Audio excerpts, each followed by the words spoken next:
I grew up in a Christian family. However,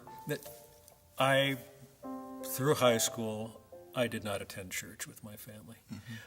I knew about Jesus Christ. I knew that he was the Son of God. I knew that he was crucified, and I knew that he was resurrected.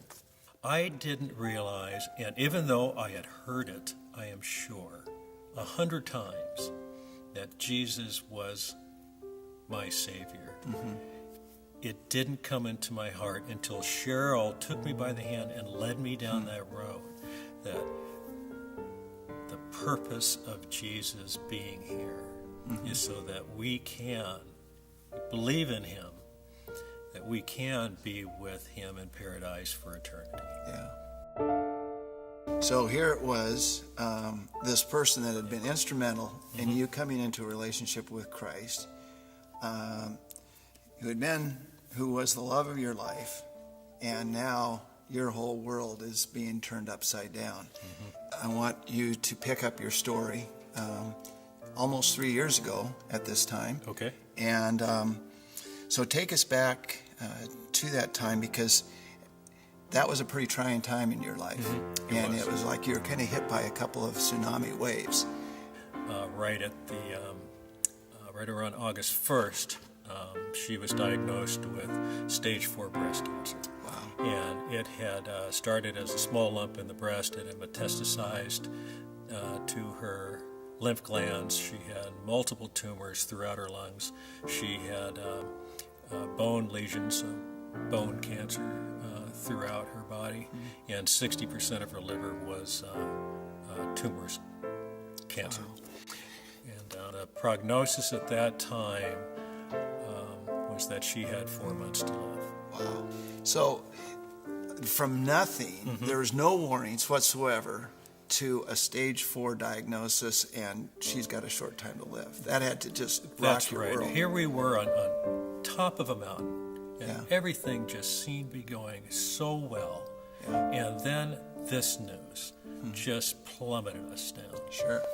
A month after that, I have to come home to Cheryl. Due to the economy, I was losing my job. Wow. So in 8 weeks, I was going to be unemployed. There's another person in the story, and that's your son, Adam. Tell us a little bit about that process, working through that whole process with him. When we first found out, Adam was up at summer camp. Right. If Adam had been with us at the time and asked us, we wouldn't have had any answers for him. Yeah. So by the time he came back from camp, at least we had some answers. From day one,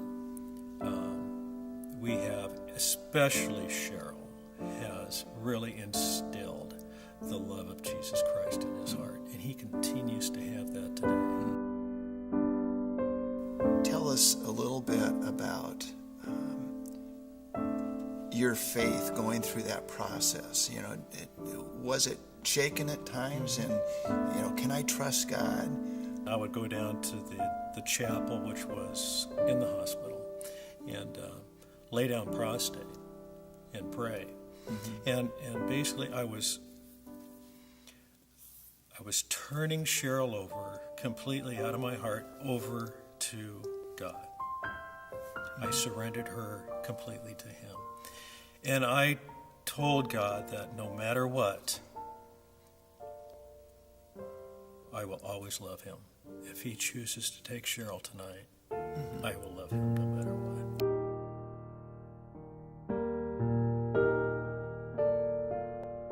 Cheryl lost her battle with the cancer. That's right. In February, Cheryl all of a sudden started spiraling down physically very quickly.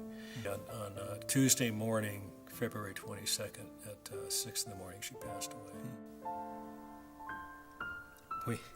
We sat there and held hands all through the night.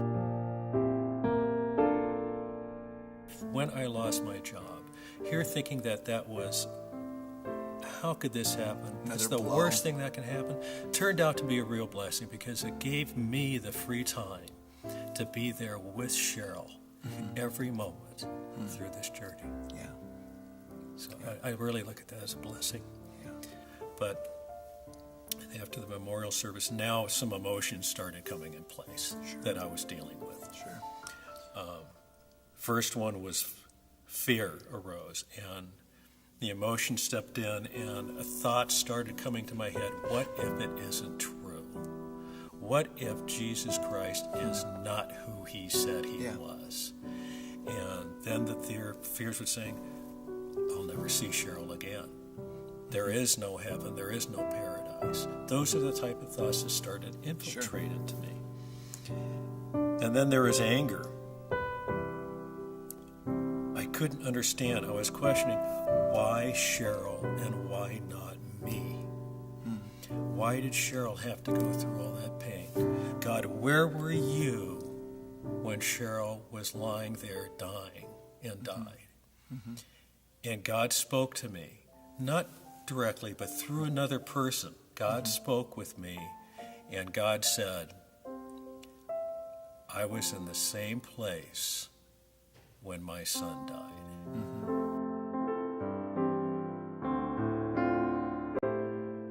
And I know I'm still walking through a valley, and God, but I'm not alone. God is walking with me through that valley, but I have to be obedient and follow him.